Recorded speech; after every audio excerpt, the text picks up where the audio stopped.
बिहार में गंगा का जलस्तर लगातार बढ़ता जा रहा है और इसके साथ ही बढ़ रहा है बाढ़ का खतरा, जो अब हकीकत में तब्दील होता दिख रहा है। बक्सर से लेकर भागलपुर तक गंगा उफान पर है। नतीजा यह है कि कुछ जिले बाढ़ की चपेट में आ चुके हैं। किनारों और तटीय इलाकों में खेत डूब चुके हैं, गांव के गांव जलमग्न हो गए हैं और लोगों का सुरक्षित जगहों पर पहुंच पाना अब एक संघर्ष बन चुका है।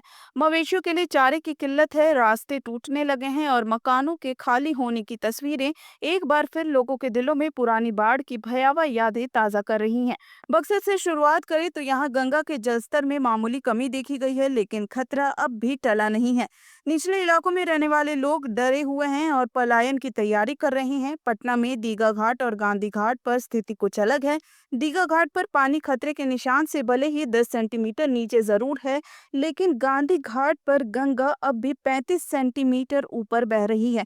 घाट की सीढ़ियों तक पानी पहुंच चुका है और पत्थर पर प्रभाव शुरू हो चुका है। दानापुर और पटना सदर के दियारा क्षेत्रों में खेतों में पानी भर चुका है, जिससे फसलें बर्बाद होने की कगार पर पहुंच गई हैं। भागलपुर में प्रशासन पहले से ही अलर्ट मोड में है। जिले के 437 गांव बाढ़ संभावित घोषित कर दिए गए हैं। इसके लिए कुल 94 राहत और बचाव दल बनाए गए हैं। एसडीआरएफ की टीमें तैनात की गई हैं और ऑटोमेटिक रेन गैस से हर घंटे निगरानी की जा रही है। कहलगांव में गंगा अब भी खतरे के निशान से 16 सेंटीमीटर ऊपर बह रही है और बाढ़ का सिलसिला जारी है। सुल्तानगंज, नवगछिया और कल्याणपुर जैसे इलाकों में जनजीवन बुरी तरह से प्रभावित हो चुका है।